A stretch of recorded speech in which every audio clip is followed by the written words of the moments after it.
afternoon, good evening, everyone. Welcome to our webinar on Indigenous languages. We will wait for more relatives to join us in the next few minutes, but we welcome you here today. We also invite you to get comfortable, grab some water, some tea, and join us for this discussion. So we will get started in about 1 to 2 minutes, waiting for a few more relatives to join us. All right, looks like we have a lot of folks joining us today. This is exciting. If you're joining us via Zoom, welcome. We are so happy that you're here. If you would like to, we'd like to invite you to use the chat function on the bottom to let us know where you are joining us from. It's always nice to see where our relatives are joining us in this conversation in the digital world. So we'll invite folks to continue to do that, and then we will get started in about 1 minute.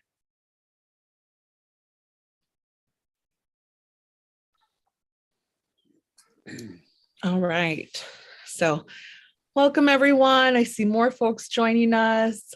This is going to be a very incredible event today. Very happy that you could be here. Good morning and good afternoon and good evening to all of you joining us from different parts of the world, from your communities, from your homelands. I think with that, we can get started today. Before we do, and before I invite our incredible moderator to open us up today, I just wanted to go over a few housekeeping items just to make sure that we are all on the same page. This webinar is being live streamed from Cultural Survival's Facebook and YouTube page, and it is being recorded. You can access the recording both on Facebook and YouTube, as well as our website. If you are joining us from YouTube and you need support, translation support, please find at the bottom a globe icon, and you can click on that and choose your preferred language that you would like translation support in. And so with that, I am going to hand it to Adriana Hernandez, who is Cultural Survival's Emerging Strategies Coordinator, to open up the conversation today in a good way, invite us on this journey to talk about Indigenous languages for the next hour and a half. Yawa, thank you, Adriana. Siwalang Maltiosh Daisy, Sakariki Wenohel, Shpekihi Wenohel, Nimalach Utipetik. Greetings, everybody. Good morning, good afternoon, and welcome to this event of Cultural Survival.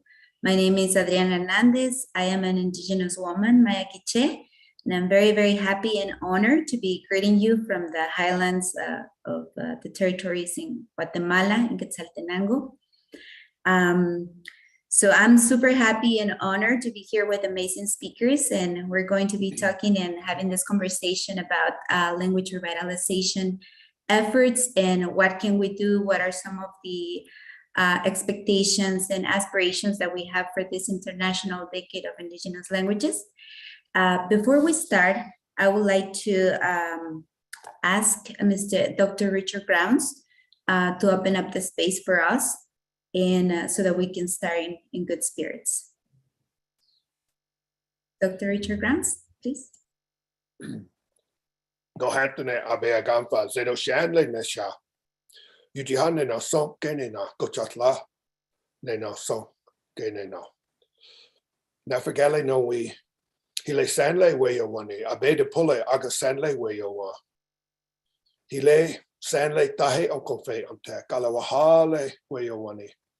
Nafagale no we on kaju tahe o konfe te. Abe de pole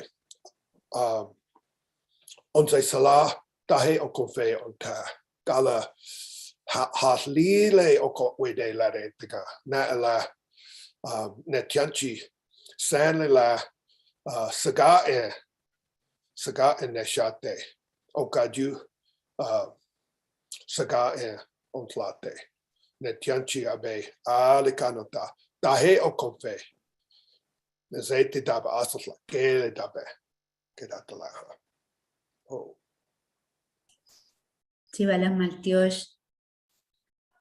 All right. So with that, we can start off, and I would like to give a little bit of the introduction of the topic that we would be discussing today.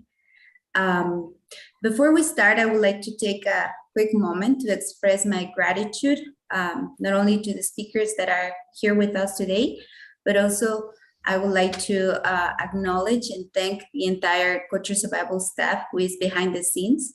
And they're the ones who are making this event possible. Thank you very much.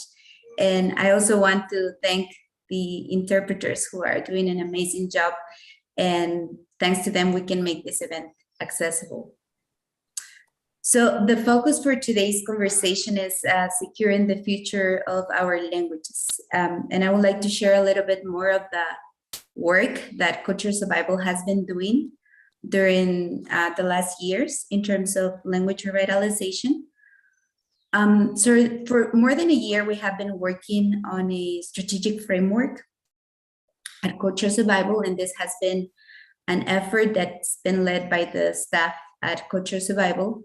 And we have embarked on a new holistic, rights-based approach that works on the nexus of themes that we have identified as the most burning issues for Indigenous peoples today. And that includes lands and livelihoods, climate change solutions, Indigenous community media, and of course, cultures and languages. So at the center of all these topics, we have the leadership of Indigenous women and youth. And so this is as a priority for the organization and the work that we do. We strongly believe that for this International Decade of Indigenous Peoples, it is super important to take a look and reflect on the work that we have been doing.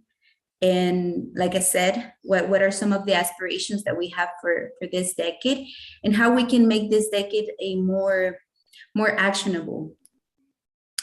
So last year, during October 2021, Culture Survival hosted a conference. It's a 3-day conference. And it happened virtually because we had to shift to the different changes due to the pandemic of COVID-19. The main purpose of this conference was to share experiences and share best practices on language revitalization, and different practitioners, more than 30 practitioners from different backgrounds and different geographic areas came together and shared some of what they are doing in their communities and some of the lessons that they have learned and what's working and what hasn't been really effective. So that was a great event, and we had a pre-conference and a post-conference survey at the beginning of the event and at the end of it. And some of the highlights and the reflections and the findings that we had as a result of the conference were that some of the challenges that are preventing to increase the number of fluent speakers and continue the language work at the grassroots level is lack of funding. So that's a burning issue, and that's why we're here today to have this conversation. So I really remember this during some of the panels that we had. Even the audience shared the difficulties and challenges when we want to engage with government officials or unrestricted funding so that we invest in fluent speakers and not more tangible products like dictionaries and books, which that also helps, but it can be a complementary tool, especially for people who have left the community for many reasons. But ultimately, some of the highlights and final recommendations of the conference is that the money needs to go to the communities, because that is where the language is spoken, and the community members are the ones who are working to keep their languages alive. So those were some of the important highlights from last year's conference. And with that, I'm going to introduce the panelists that we have today here. One second, you can bear with me for a moment, please.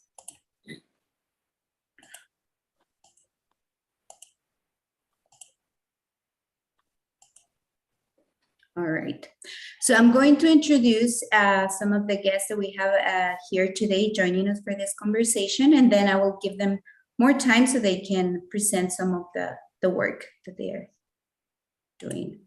So with us today, we have Dr. Richard Grounds, Juchi Seminole. He is the Executive Director of the Juchi Language Project based in Oklahoma, working with Juchi elders in creating new fluent speakers using immersion language methods. And he's also the chair of the Global Indigenous Language Caucus and has been leading the voice calling for the UN Decade on Indigenous Languages. Welcome, Dr. Grounds. And with us today, we also have Suzanne Benally, Navajo Santa Clara Tewa. She is the Executive Director of the SWIFT Foundation, and she has taught and worked in higher education and nonprofit sector for 40 years.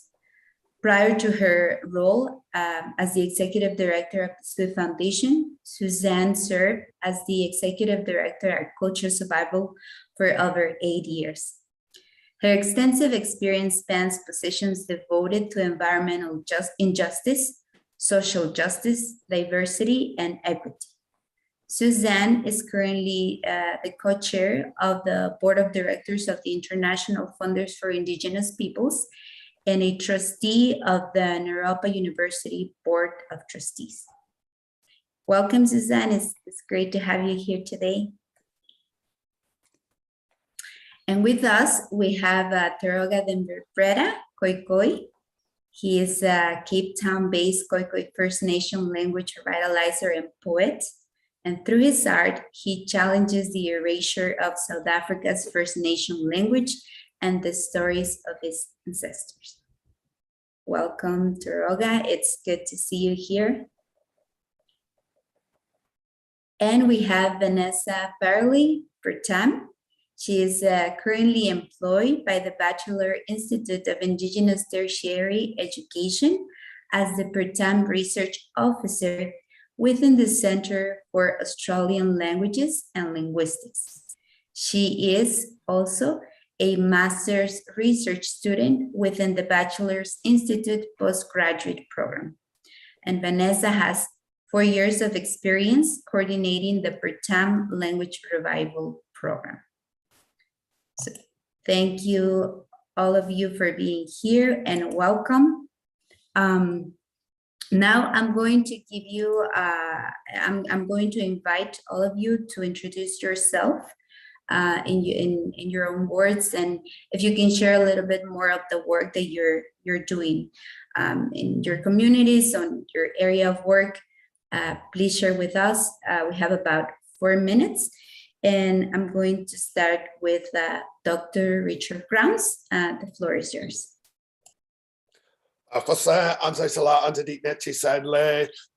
It's wonderful to be able to join in this conversation and discussion. What an amazing event.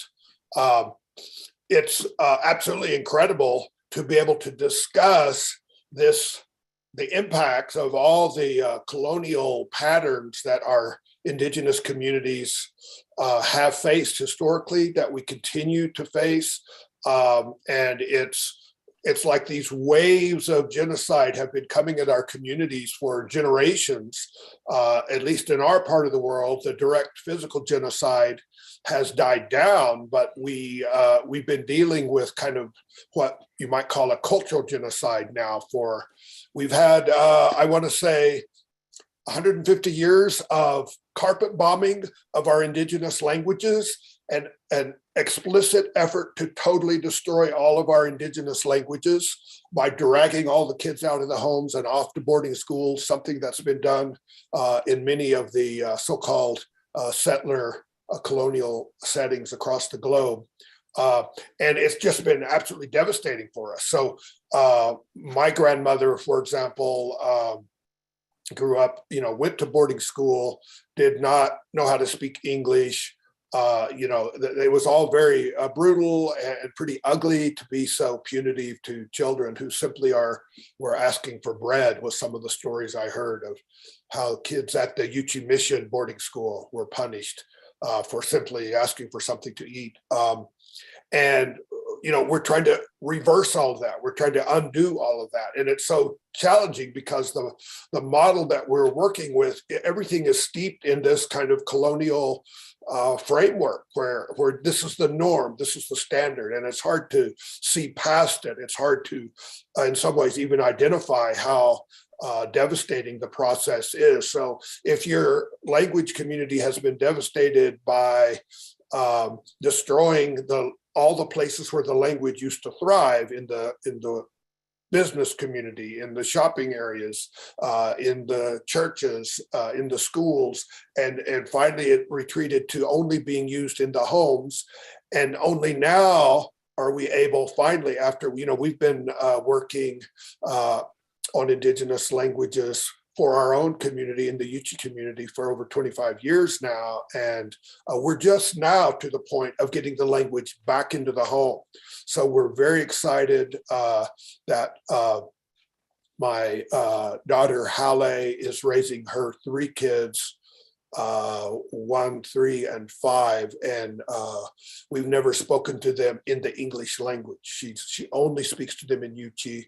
I only speak to them in Yuchi. Of course, I'm not with them all the time, but the beauty of it is to keep it moving forward and to carry forward all of the richness of the knowledge, that understanding of how the world works, that perspective about what is our place in the world. All of that is carried in our languages. And so that's the rich opportunity that we have, but it's been absolutely devastating. We've been following the pattern of kind of counting backwards. I used to go to the starting with the first year, I think in 2002, at the Permanent Forum on Indigenous Issues, and say we're running out of elder speakers to work with, and so there was kind of this countdown process here in Oklahoma. There's 27 indigenous languages still spoken, but I don't think children are learning in the home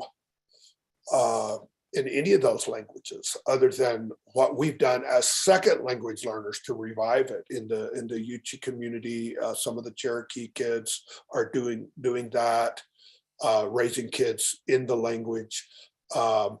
It's very difficult, and the good news is that after all of this kind of counting down, how many speakers do we have left this year?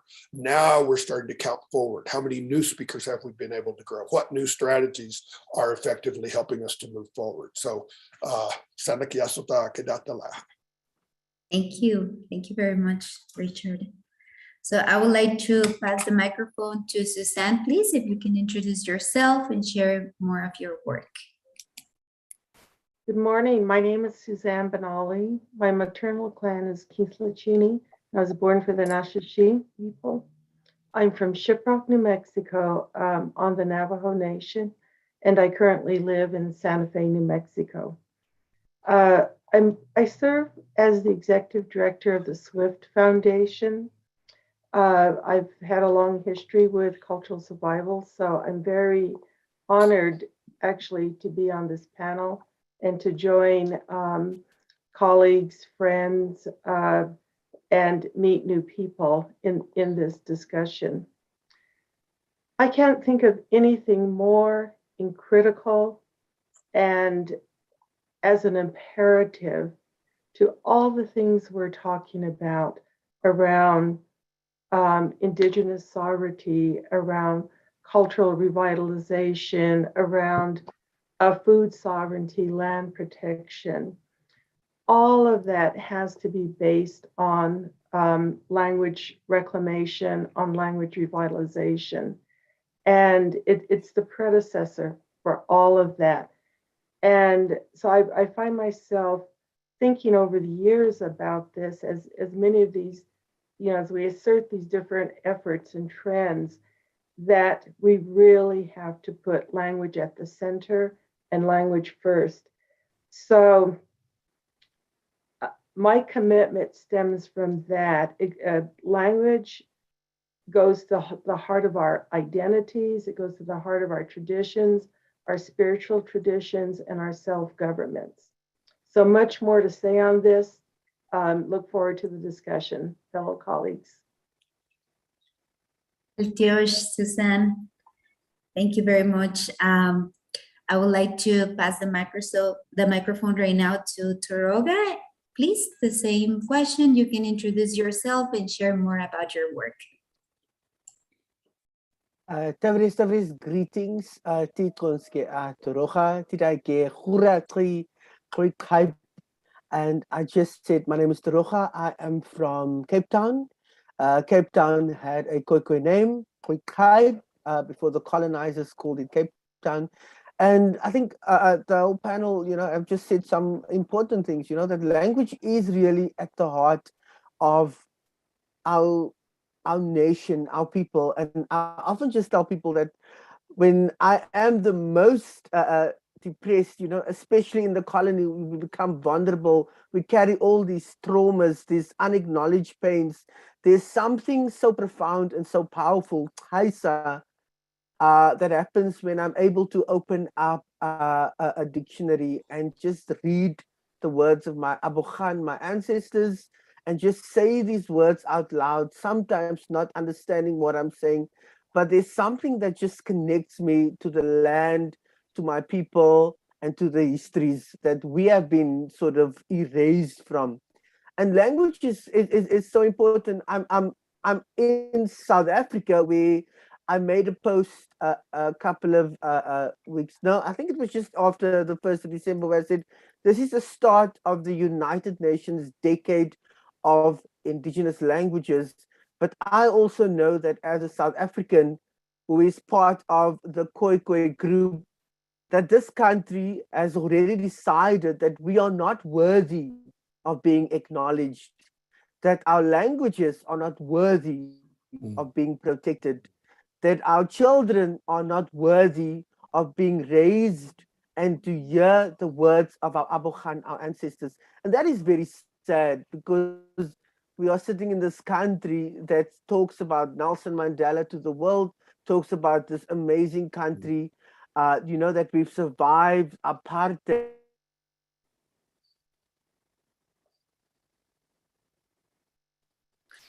I think we lost connection with Toroga.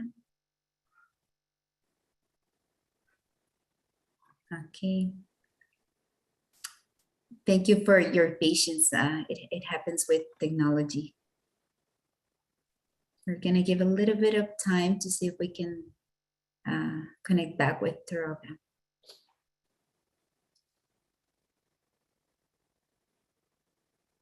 Okay. So in the meantime, if we can get connected back with Toroga, we lost internet connection, it seems. I would like to pass the microphone to Vanessa, please. If you can share more of your work and introduce yourself. Yeah, thanks.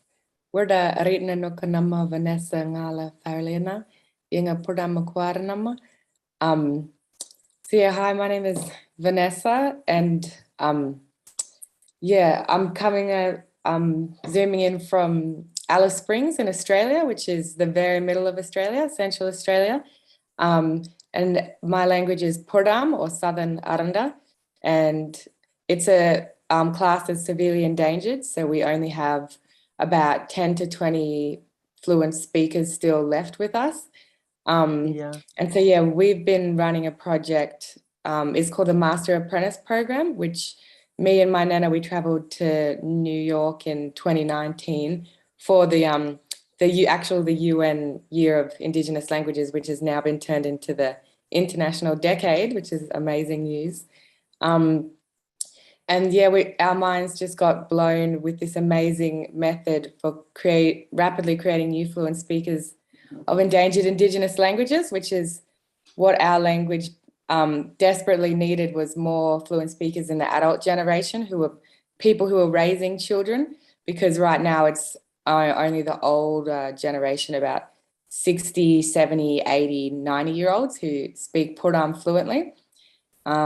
And yeah, so since then we've been running a program, and yeah, it's been the most incredible journey, and our apprentices have gone on this amazing, including myself, have gone on this amazing journey to be able to gift ourselves with the ability to speak our language. And we've also been running children's classes at the local primary schools and on country camps where we go to our homelands.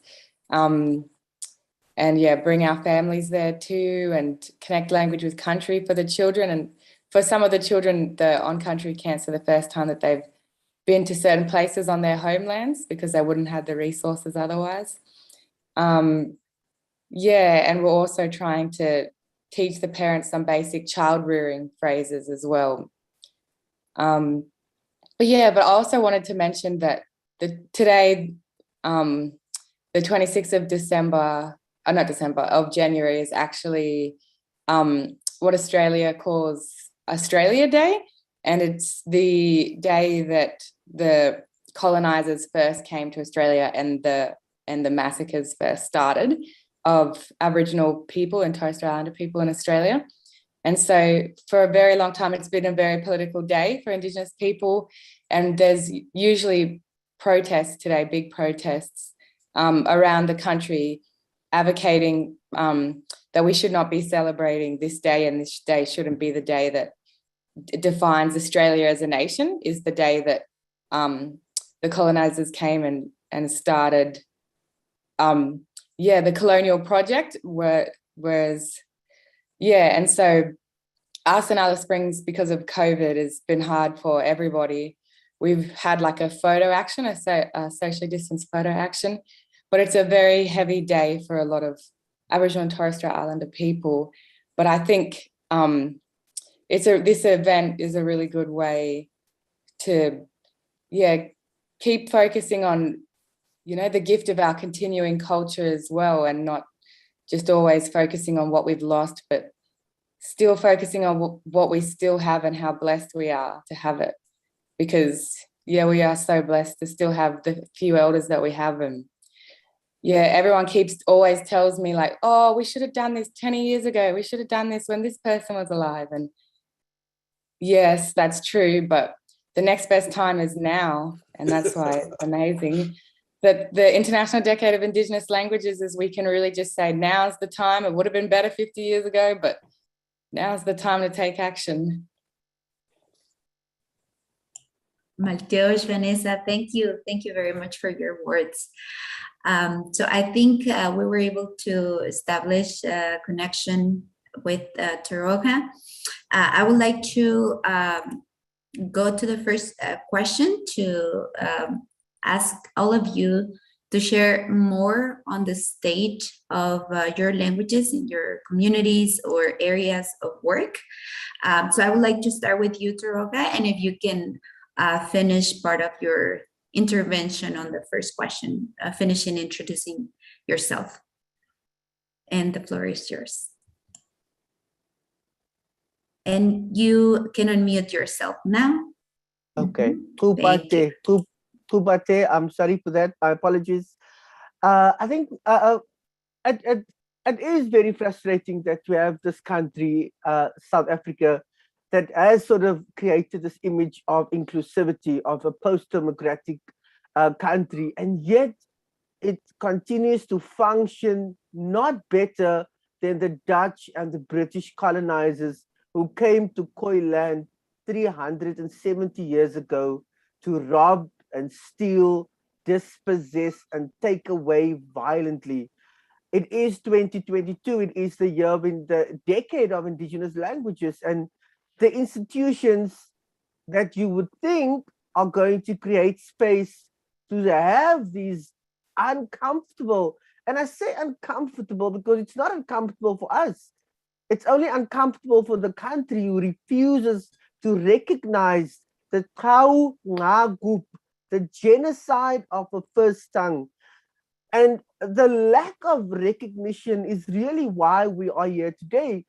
I had a conversation with a European filmmaker a couple of days ago, and he said he does not understand why South Africa does not kare or praise the fact that some of the world's first languages were spoken in Southern Africa, in South Africa, that there are still speakers of some of the world's most ancient languages.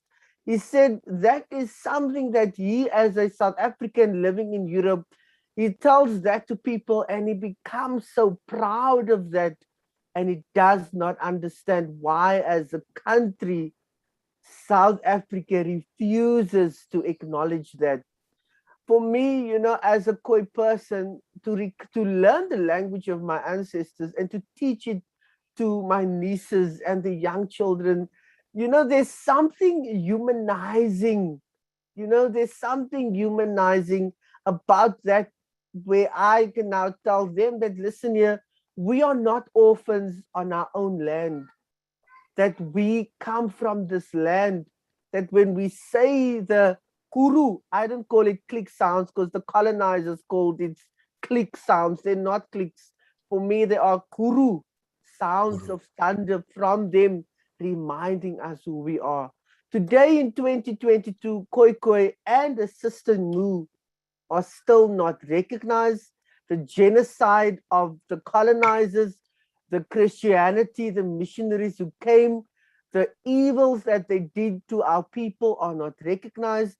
There's still a country that sees these people, our people, African people, and yet they don't problematize that we only know the words of Dutch and British colonizers. Our kids are still not able to go to school and say that there is this project that's going to introduce us slowly. Because for me, the ultimate goal is to get to fluent speakers. But for now, we still carry the shame, and the institutions perpetuate that shame. Before I end, I want to just say, last week I sent an email to a linguistics department here in a university in the Western Cape, and I asked them, I would like to know, do you have any plans as a university that is built on stolen Khoi land, that is funded by wealth that was stolen from our Khoi people? And this colonizer journalist, not journalist, linguist, professor, referred me to colonizer linguists. And I said, but do you not think that you have a responsibility standing located on stolen Khoi land, that you don't have a responsibility to the people whose tongues were taken away violently? It's been more than a week and she hasn't responded. And I think for me, when we talk about the state, it's that state of kakapusa that exists in South Africa, erasure, that systemic knowing that there's something was done, but also not wanting to actually commit to restoration. Kavakavas or tasa tasa. Basically, guns. Thank you. Thank you for sharing your words and experience in South Africa. I would like to pass the microphone right now to Suzanne. If you can share, please, the state of your language and your area of work.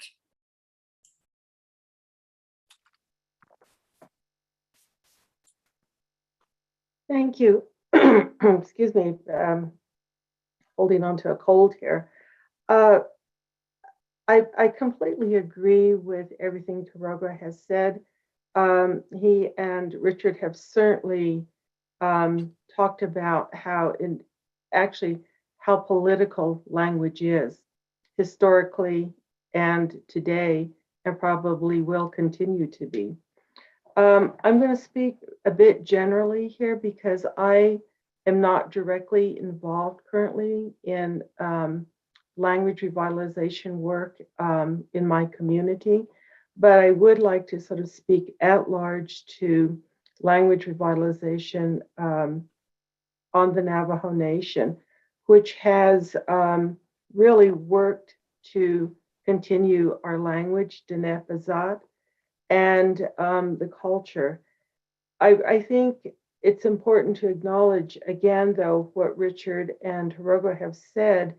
And in the US, language has been so adversely affected by federal legislation and US policies throughout the history. It's certainly schools have played a large role in this, religious institutions have played a large role in this, and it's really been part of a whole cultural genocide plan. And it continues, this complex history of discrimination continues. We see it in English only efforts and movements and denial of language and cultural practices in school. And, we only have to look back to the Native American Languages Act of 1990 to think about how recent it is that it's been finally established that we have the rights and freedom to use and protect our languages. But ultimately, I believe it's our responsibility to hold on to our languages and to teach it. And language courses are simply not enough. It has to be, these languages, you have to learn to live the language. You have to learn to think in the language. And it takes a whole community effort to do that. So I truly believe that we have to think about what are those types of methodologies and programs and strategies that do full immersion of the language as a community-centered effort and involves children, elders, and everybody in the community in it. On the Navajo Nation, I was looking at a recent study where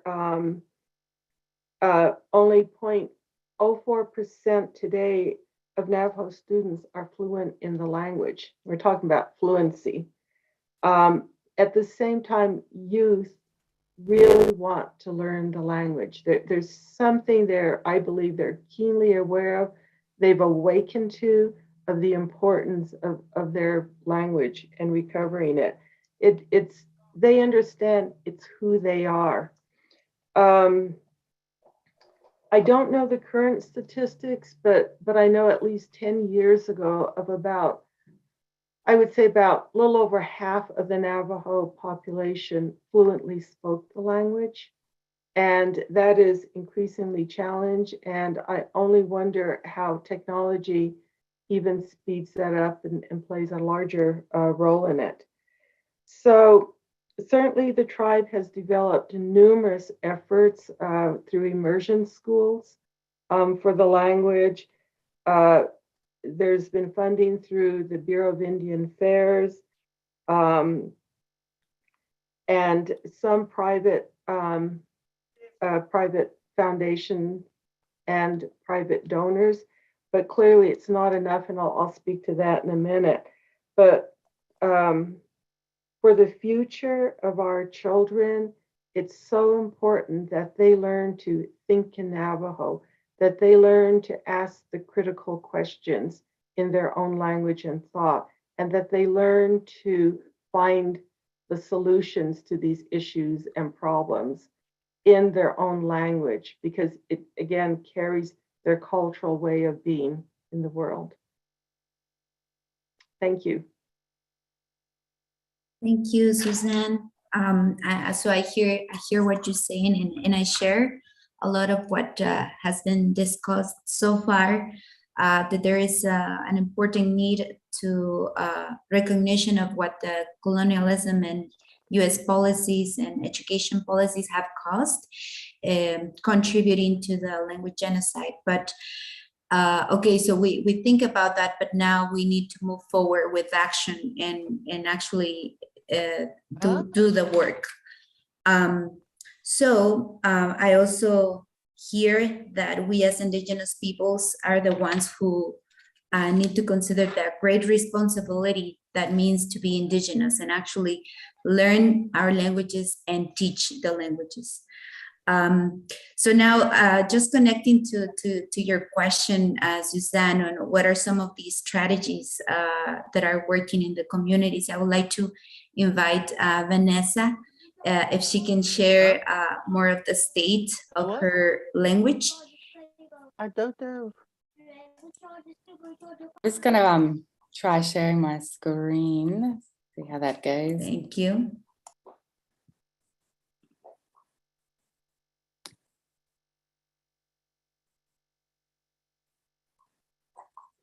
Can you see the screen?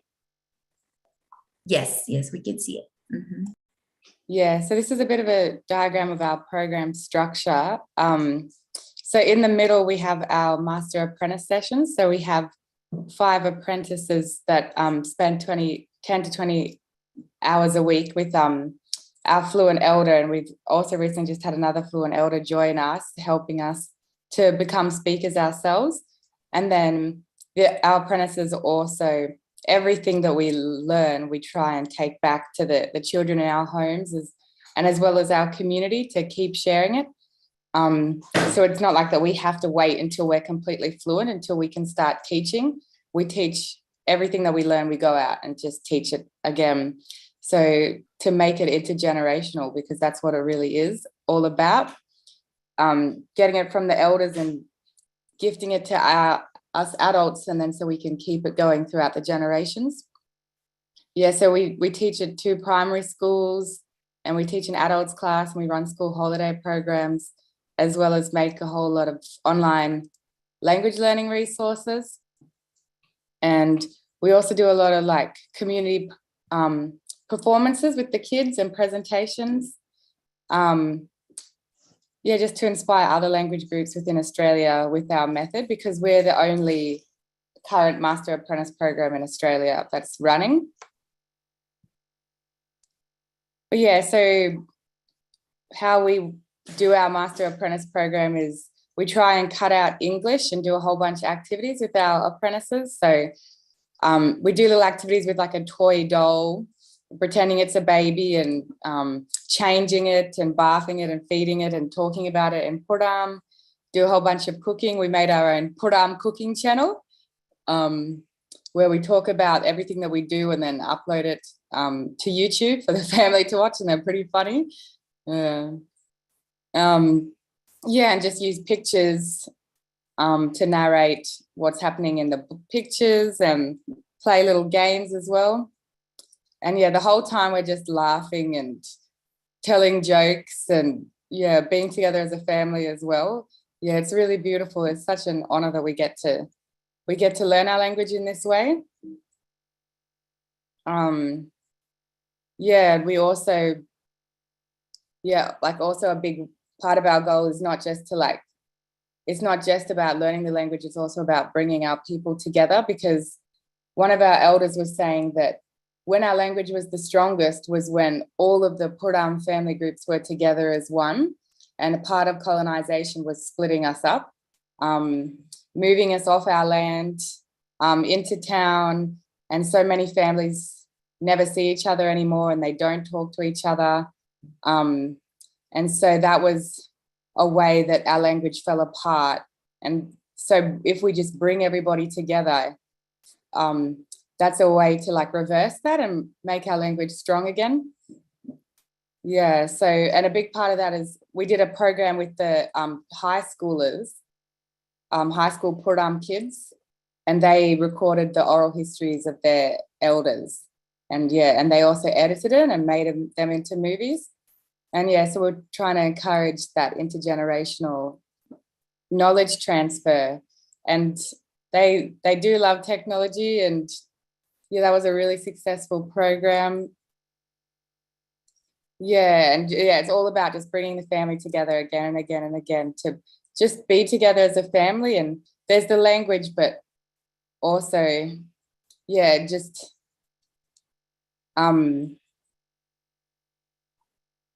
it's about more than just the language too. It's about having that community support again, and what it means to be a Puram person, within your community.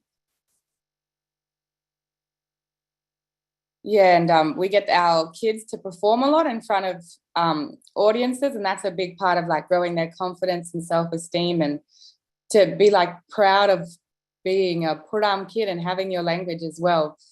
And at first I'd be really shy, and then when the audience starts applauding them, they get really into it then, and they get really proud. And so that's one of the really beautiful parts about the program too, is teaching the children that, because for so long children were taught that your language is backwards, it's inferior to English, it makes you less smart than other people, it's something that won't take you into the future. But now we're trying to show the kids that actually your language is a gift that so many people wish that they had. And it's what makes you unique and special, and it's what makes you you. And just kind of keep telling the story. We make our own YouTube videos, and we try and get a lot of media as well. Because like I said, we're the only Master Apprentice program in all of Australia. No one else is really doing too much immersion. It's based on literacy and traditional Western teaching methods, a lot of things, or resource production, and not even language teaching. So we're working really hard to try and change the narrative in Australia, not just by talking, but by doing it, and showing everybody, because I always find that actions and results speak louder than any words. And we're just always trying to put our apprentices in the driver's seat of the whole program. So it's 100% run by our community. No linguist runs our program. No non-Indigenous person runs our program. And we're trying to currently fundraise enough money to put our apprentices on as full-time employees, and just to have meaningful employment that acknowledges the value of what they're doing, which is teaching the language, one of the most ancient languages in the world. So we're trying really hard to do that. Thank you. I might cut it short there. Thank you, Vanessa. I really love that quote. You're absolutely right when you say that actions speak more than words, and I think that's one of the purposes that we're here today. I feel like this Master Apprentice program really fits and connects with the cosmovision of your community. Thank you so much for sharing that. And I'm gonna leave the floor to Dr. Richard Grounds, please. A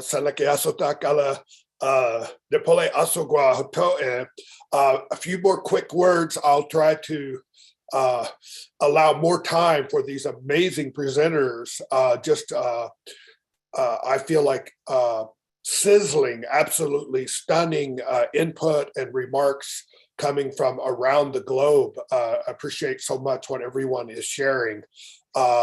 Just to frame it a little bit, maybe I should explain, in that opening prayer, I was using an expression that one of our elders, the founding elder for our Yuchi language project, Mose Kawi Shehina, he used to open his prayer, Yuchi Hane no Son Gene no, we Yuchi people, we're still here.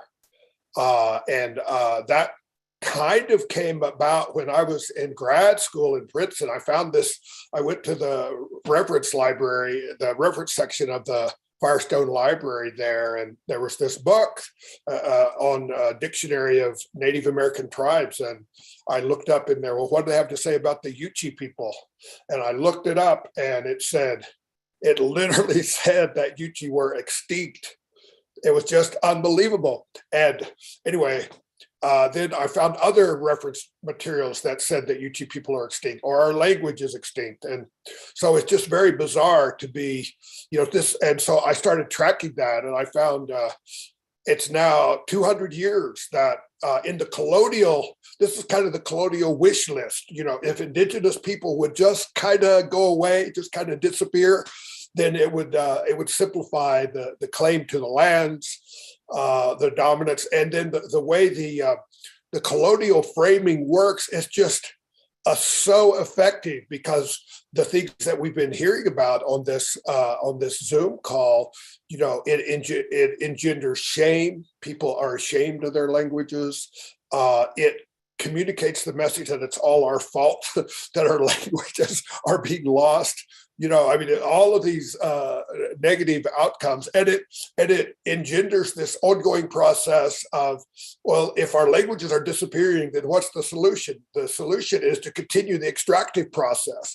Let's send an army of linguists out into our communities and let them extract what they can from the elders, dominate all the remaining time of the elders, and write it all down in lists and put it in a dictionary and put it on the shelf somewhere.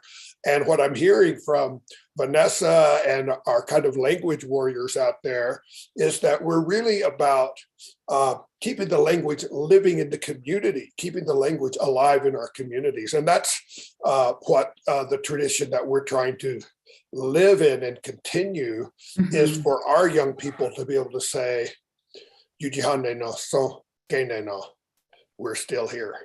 And to be able to use our ancient language. Our language is also an ancient, it's called a language isolate, meaning it's like we're time travelers. Our language goes back so far, there's nothing else really related to it. And as our dear elder, Ann Holder, used to remind us, Gohantene, Weyowani, Dahe Okofehete. The Creator has given us this language. It's our responsibility, it's our privilege to carry it forward. And I love the comment Vanessa was saying about, all the laughter and joy. There's nothing like working with elders in the language. There's nothing like hearing, as my great privilege has been to hear my grandkids laughing and teasing in the language running through our ceremonial camp. That's about as good as it gets. That's on my basket list of things in my lifetime that are just absolutely irreplaceable, invaluable. All right. Thank you. Thank you so much for sharing that, Richard. I appreciate it. We're going to continue with the conversation and more directing it to what are some of the challenges that we're experiencing when securing funds. I would like to ask Suzanne to start with this questions. What are some of the barriers that you have faced when soliciting and securing funds? And how have you been able to navigate these challenges?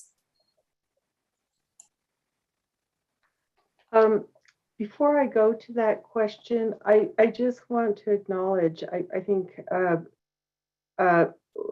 what Richard, Vanessa, and Taroga have all talked about, and it's this notion of keeping language alive in our communities, and that this is very action-oriented.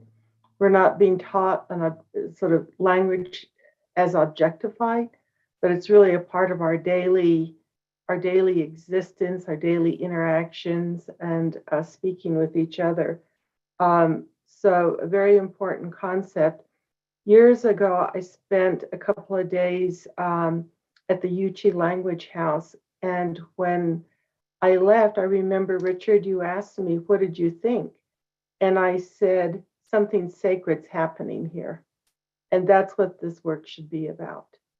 So thank you just deeply for the work that you are all doing in your communities.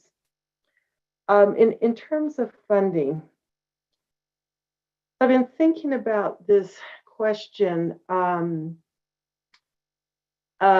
and realize that it's probably one of these types of questions that really begins to spark sort of a deep critique in many ways and a deep resentment for me in philanthropy.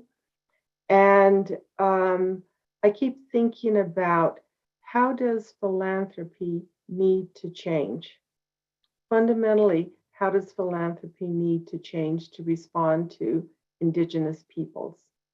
And I don't believe it's about just developing a portfolio that's just focused on one aspect of Indigenous people's needs, but rather it's really looking at all of it holistically and understanding that these needs are based on funding in ways that the community is viewing their work holistically in relation to many other things. So that funding needs to be significant or adequate. It needs to be multi-year, and it needs to be general support, just not tied to any particular program. And it needs to come untethered to reporting and those. It has to be based on trust. In terms of philanthropy, I think that what needs to happen is we don't need to keep educating philanthropists about who we are and how we do things and what our need is. That's been long established. Philanthropy needs to change. Philanthropy needs to seat Indigenous peoples as their program officers, as their CEOs, because we come with that lived experience and it's immediate for us, and we can relate to the community needs, and we can shift funding then accordingly. So we're beyond educating philanthropy. I don't know, we've had many years to do that. And there's been many years with opportunity to learn. So I think the shift really needs to move towards, let's think about let's think about what we value in philanthropy and the practices we can put in place to do that work. So in terms of language, one of the things that we've done at the Swift Foundation is we've spent a year really thinking about, how do we develop grant making based on Indigenous values and principles? And what does that mean across the entire foundation and in our own actions and practices? And what makes sense to us? Where should the majority of funding go? It should go to the ground. It should go to the core.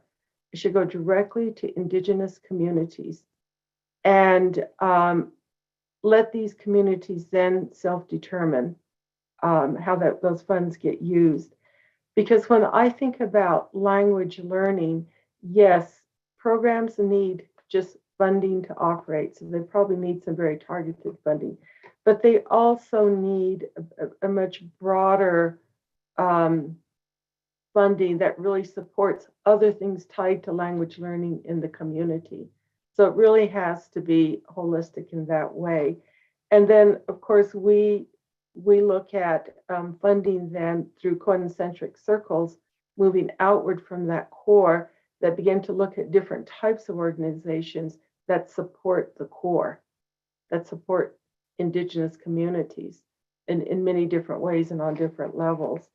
So it's that kind of shift in how we think about funding for Indigenous communities. It has to be based on key values of reciprocity, of relationship, and by relationship, I mean very authentic relationship with these communities, and it really has to be holistic. So there's a lot of work to do in philanthropy to drive money to the ground. And it requires letting go of something. And it requires a fundamental shift in how we think about that relationship with Indigenous peoples. So let me stop there and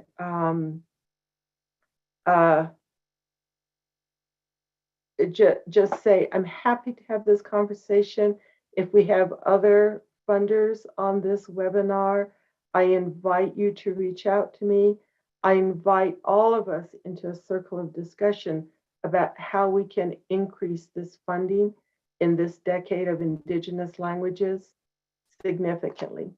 Thank you. Thank you so much, Suzanne. Thank you very much for your contributions. This is a very broad topic, and we could definitely spend more time talking about what are some of the changes and shifts that need to happen in philanthropy and other areas. Thank you so much for that. Just some quick reminders for not only for the panelists that we have interpretation, and if you can speak slow because we have simultaneous interpretation. And for those who are joining the webinar, we have the globe with interpretation available in English and Spanish. So what I see on this conversation is that we really need to see languages in a holistic way. That everything that we have around us is connected with our cosmovision, our lands, our diets, our health, languages, everything is connected. And so that's a big change that needs to happen within philanthropy. I would like to invite Toroga, if your connection is working well. So the same questions. So what are some of the barriers that you have encountered when soliciting and securing funds, and how have you navigated some of these challenges? Also, you can add on what are some of the recommendations and shifts in the funding world that needs to happen, and that includes academia, governments, philanthropy, that can actually make it more effective to support grassroots community efforts. Thank you. Yes. Keisuke and Guns. If I have to talk about the soliciting of funds, Mari is funds in Khoikhoi. It has been a significant struggle. And it really is fundamentally rooted in kakapusa, amnesia, erasure, that our Khoi people are still regarded as being extinct. Colonial academics will talk about us, to us, acting as if we are no longer. And that is the saddest part, that when we now say that our govas, our language, our connection to our ancestors, our connection to our remembering who we are is rooted in our language, that people tend to find and act like we are wanting to take everything. And I think it's problematic because South Africa as a country is built on Khoi wealth. There would not be a South Africa, like many colonies, former colonies, they would not have been where they are today had it not been for the extraction and the robbery of First Nation wealth. And yet today, we still made to feel like we are beggars, having to plead for a couple of small hari-mari, small pieces of money. I think for me, I have to make this example. We've now had 3 Khoi Govas house. Those are Khoi language gathering where we go to a community, we invite some people and we speak to our language, but we also speak in our language and we teach some elements of the language. And last year we had our third one in Graaff-Reinet, which is the birthplace of my mother. But it almost didn't happen because in the last 2 weeks, one of the funders who was supposed to fund us told us they can't, they don't have the resources and they couldn't secure our accommodation and our transport and our food. Luckily, another funder, Triangle Project, came on board at the last minute. But how frustrating was that not? Because how are we who are now saying that what was taken away from us, we are taking it back? Why are we having to struggle? And it comes again to that sense of not recognizing the genocide. I want to say, I recognize then the systemic injustices of a country that invisibilizes, erases our people. But this, the work of our ancestors, the language, it's, for me, it gives me peace. I wake up these days, every second days, I wake up with Khoi words. And I'm like, wow, this is amazing. I'm waking up with the kuru, the click sounds. And that pushes me to do the work. I want to say, last year we were able to create the first ever Khoi reader. This was supported by Cultural Survival, Keepers of the Earth grant. And it's only after Cultural Survival gave us the resource that now I could go to our government and say, can you also give us some resources? And this resource has been amazing because this year we're going to be doing a lot of Zoom sessions because people are buying this. Those who can afford to are buying this, and these resources are helping us. It's helping the elders, the Kaikwen, who helped compile this, that the money can now go into the funds and the things that we want to do. Because there's a lot of things that we want to do, but we don't have the resources. I also want to show that for me, reclaiming our ancestral tongues, Khoi was rooted in women. And so we have a picture of Sarah Bartman on a t-shirt. I don't know how many of you know the story of Sarah Bartman, Abu Khan Sarah Bartman, who was taken away. But when I learned Khoi, I learned to respect our Khoi woman, Kare. Today, a Khoi woman is more likely to be murdered because we've lost the respect. For me, we need the resources.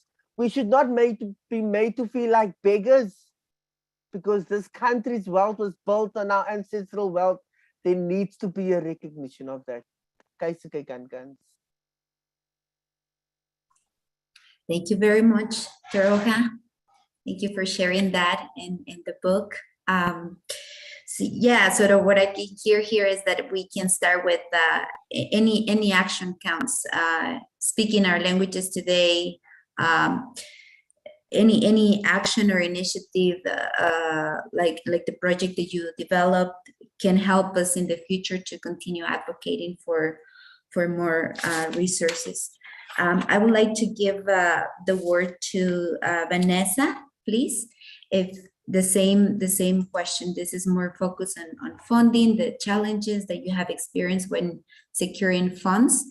How have you navigated these challenges, and what are some of the recommendations and changes that you think that need to happen within philanthropy, academia, or governments in order to support more grassroots initiatives? Yeah, so our language project, we've tried a couple times to get government funding. So there's a federal Australian government has like Indigenous language funding. But yeah, we've never been successful because their focus is on resource production and recording and archiving languages, of course, and not so much on teaching languages. And so yeah, mainly our donors are philanthropists, and how we started our Purram language project was actually our beautiful relationship with this one philanthropic family. So my nana and auntie took them out to our homelands, and they spent a weekend there with them, just talking about their dream to start a language school and teach the kids, and yeah, just camping out in the bush, like these very, very wealthy people from a big city just camping out in the bush on an Aboriginal homeland, and yeah, just like really connecting with the community, I think, and like learning how to paint, going around and seeing all of the important places on country and hearing the stories, and just there, it was like a total cultural immersion for them. And they've funded us every year since then, and they've been our biggest supporters. And not only that, we just have a really beautiful relationship with them. And they've come back again, and we've done another on country like experience with them. And yeah, and they have a beautiful relationship with all of our apprentices. They could see our apprentices in action as they were driving the buses, packing the trailers, you know, wrangling all the kids, just and see the day-to-day of how you run a language program, and actually really connect with our community.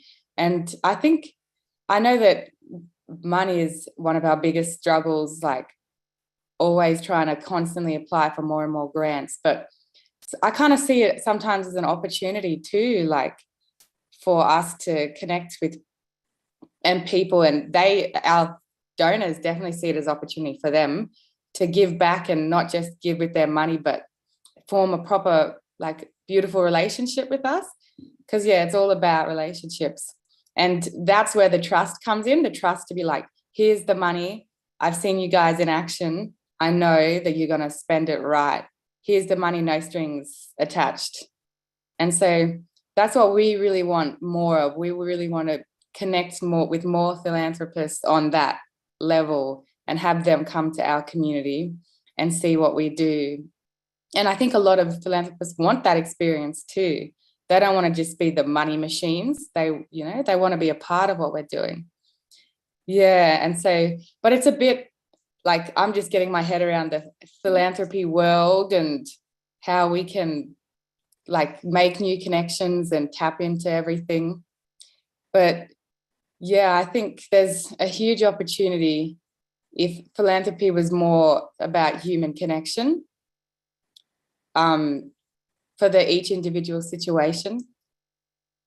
Yeah, and it's all about just meeting the philanthropists and knowing who's who and getting the introductions. That's the hardest part. Yeah, and that's what we're really trying to get in there for. But yeah, and I think the biggest thing is for us, there's still so many other language groups that are just like, oh my gosh, our language is fading away, only old people speak it, quick, let's make a dictionary. Like, it's not just the funders that are saying that. It's like a lot of our people are saying that it's just the instinct is make a dictionary, quick, record it, quick, it's dying. And then they spend, hundreds of hours with a linguist making a dictionary while their grandkids are sitting at home only speaking English with them, around them 24/7. And so I think if we're going to shift government funding and philanthropic funding for more creation of new speakers instead of dictionaries, we need to shift our communities first and help everybody unlearn the conditioning that the only way to save your language is to write it down or record it and put it in an archive, because that's just a knee-jerk reaction for everybody. It's like, quick, make a dictionary, quick, like, it's gonna die, we just need to make a dictionary. Yeah, we just need to unravel that for people, and then win our own communities over, and then have a united front for government and philanthropists too.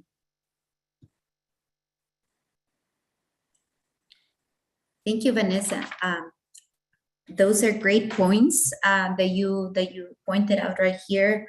That it also needs an effort not only from funders and governments, but also it needs a great commitment coming from the communities. And if we are losing the languages, we also need to be committed to learn it and speak it at home.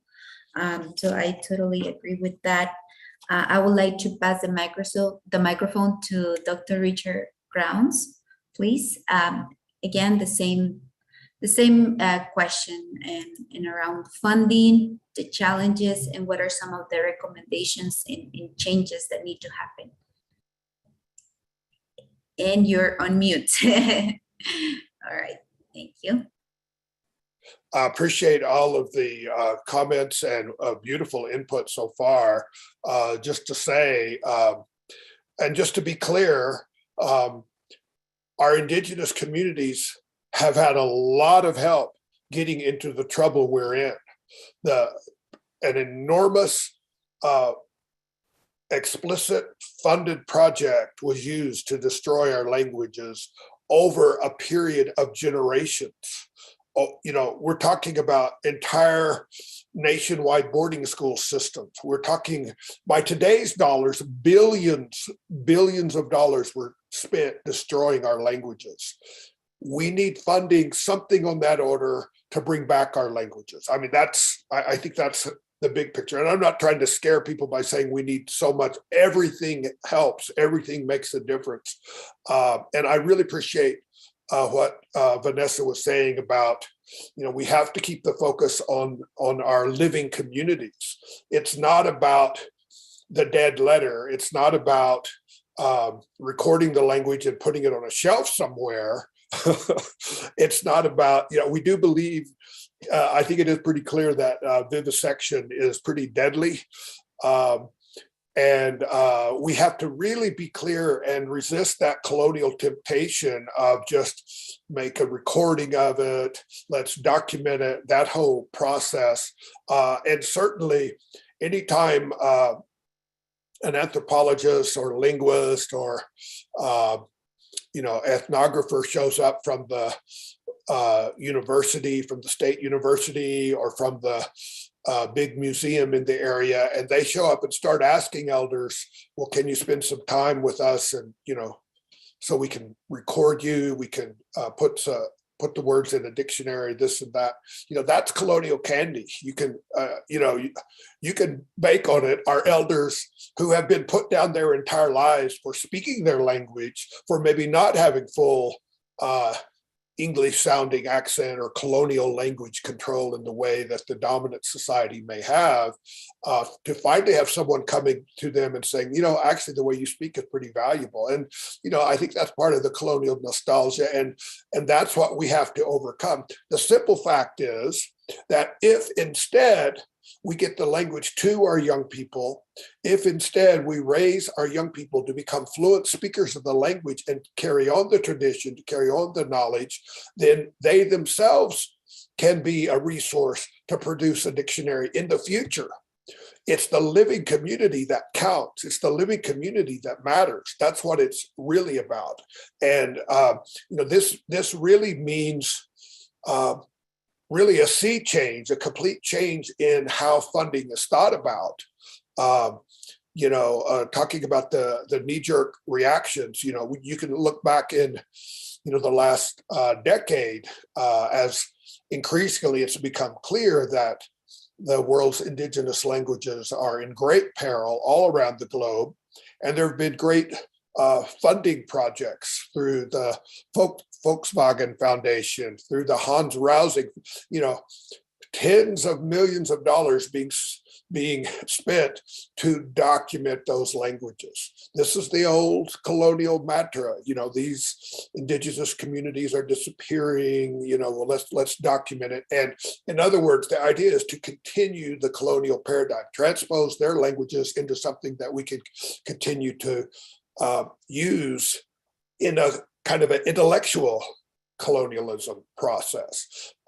So instead, what we really need is support at the grassroots level, the living community where the ceremonies are, where the songs are, where the story traditions are, where that knowledge lives in community is where it really matters. And, that's a real funding challenge. I don't claim to, have a real grasp or very complete understanding of how to get the foundation world to redraw the funding process, to kind of reshuffle the deck. But there can be nothing more foundational to our indigenous cultures than our languages. It's the source of everything. There's more funding, I think, going into supporting Native art than there is actual living communities, which allow that art to be created in an authentic way. Those traditions only live through the transmission of the knowledge of the elders, that ancient knowledge that continues to flow and be adapted and applied in a contemporary context. That's all carried out through the language. So that's our challenge, is to try to get people to understand that it's the living communities that really matter. And that's a harder funding challenge. It's not like, you're putting up a building, a physical building where a funder could put their family name on it or something. That's very explicit, very direct, very kind of a material result. But our outcomes are really in the laughter of our children. It's really in the joy of our young people being able to text back and forth in their language, being able to tease and to pray. And those things are harder to quantify, objectify, to correlate real directly in kind of an explicit one-to-one way with funding input. But ultimately, that's, I want to say, where the smart money is going to be going, is really to keep our Indigenous communities healthy. I don't think there's anything more, a more critical measure of the health of our Indigenous communities than the status of our language among our young people. That's the bottom line. If our young people are speaking their language, we're in a healthy status, and we're able to continue our traditions, our ceremonies, our prayer lives. In our language, Yuchi language, it's like singing. It's literally, you are singing, and we're participating in the world in the way that the Creator intended us to. And that's our vision. That's our goal, to be able to continue to do that. We have had a lot of help getting into this level, this depth of challenge, and the kind of trouble that we're in now with our language. It was not an implosion. It was not because our cultures are inferior. It was not because our people aren't smart.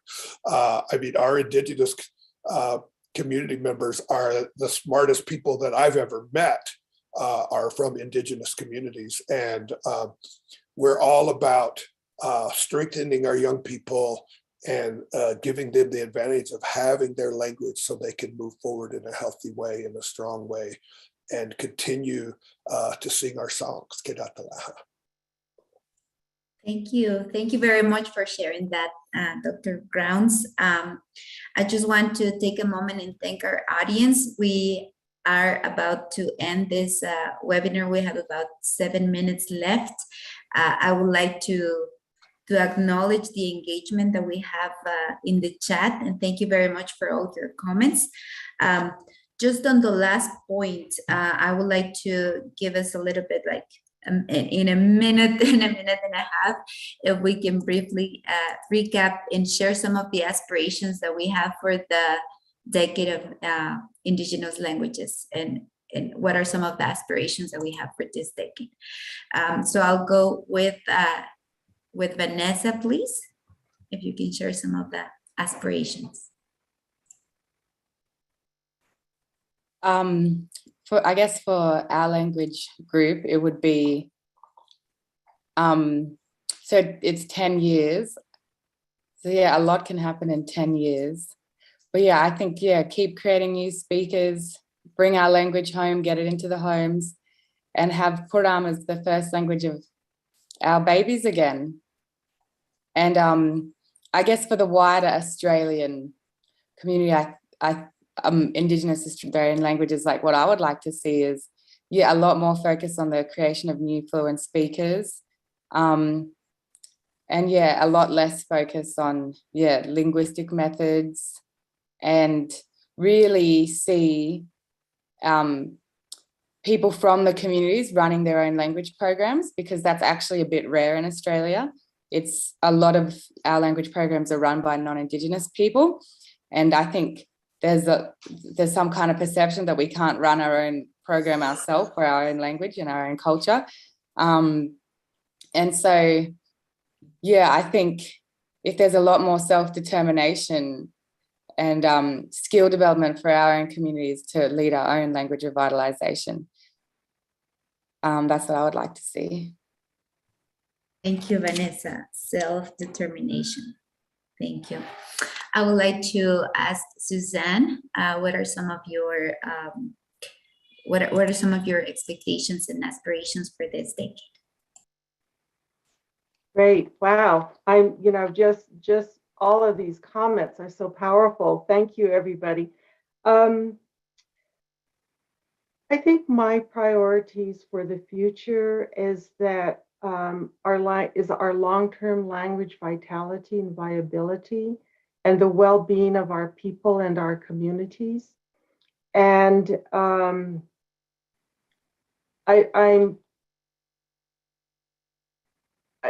this whole notion, and Richard named this, I think, very well, that this is really about us.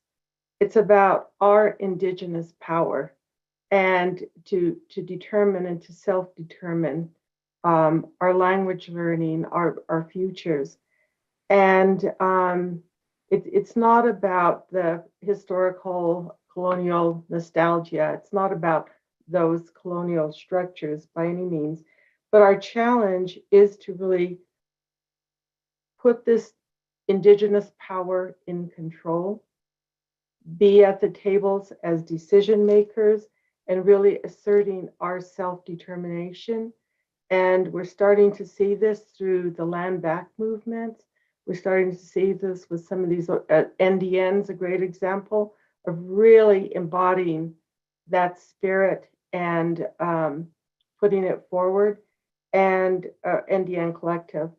And this is what we need to do, because this puts language in the hands of our children to self-determine their futures. Needs more funding though, so again, it's a critical priority. Thank you. Thank you, Suzanne. Great insight. I would like to ask Taroga, please. Briefly, if you can Yes, recap of some aspirations for the decade. I think there's so many interesting things that were said. And for me, it's about recognizing that we are not learning our ancestral languages, but we are actually healing. Purusen. And I quickly want to say, a couple of weeks ago, I come from a family where alcohol problems. I think like many Indigenous communities, we have alcohol problems. And I remember I was looking after my friend's place, and there was this bottle of wine, and I was alone. And there was this, we sit with this trauma that we will do things sometimes without thinking. And I remember there was this one voice telling me, listen here, you are alone. You can drink and you can go sleep and nobody will know. But then there was this other voice who said, but hey, you can't get drunk and lose your brain cells because you still want to learn the words of your ancestors. And I remember looking at that bottle of wine and I'm like, nah, I'm going to go sleep. And the next morning I told my friend, that in that moment I could hear my ancestors telling me that, listen here, and there's this koi word, anu take, listen here, we are worthy. And we are not going to succumb to those colonial violence, because that is what alcohol is. And I think, so for me, I would love to continue to have our people recognize that we are not just learning words, we are on a crusade, we are healing. And when we are able to hear the voices of our ancestors, it changes how you see yourself and see your community. And there's something about this ancestral voices that teaches you to respect yourself, because we have been disrespected. The fact that we call the languages of colonizers our mother tongues is disrespectful to us. And so for me, it's about recognizing that we are not just learning the language, we are healing, but also we are decolonizing our relearning of our ancestral tongues. I want to end off by saying the other night, somebody asked me, Denver, did I spell this correctly? And am I pronouncing it correctly? This Khoikhoi sentence. And I'm saying, you are pronouncing it the way you have to. We are no longer going to be imprisoned by colonial linguists, and now they want us to learn our ancestral tongues. We are going to free ourselves, and we are going to learn, and we are going to believe that we are Anutakea. We are worthy of reclaiming, because we are worthy, and we're not going to forget that. And yeah, so that for me is just one of the things I would like to see my community in going forward in the decade, to believe that we are worthy, that we are powerful. Haisa, like somebody said, the power, that we are powerful and that we don't need others. They can help us. We need their resource. We need resources. We need money. But fundamentally, Anutakea, we are worthy. So powerful, Doroga. Thank you so much for sharing that. And finally, Dr. Richard Grounds, please. O ka jiu tahe o ko whete, Yutihane no so kene no. Together, we can move it forward. Yutihane no so kene no. We're still here. Get out the laha. Maltiosh, everybody, thank you very much for being here. I take a lot of learning from this session. I want to thank the amazing speakers. Thank you so much for sharing your knowledge, your experience, your work, and the audience who has been engaged.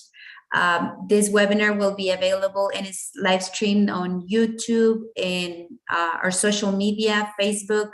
It would be available, and just stay tuned, because in the upcoming weeks, we will be launching our landing website on languages with all the conference that we had from October and more materials to come. Thank you for helping us brainstorming on the next steps and more actions, and I hope you have a great day.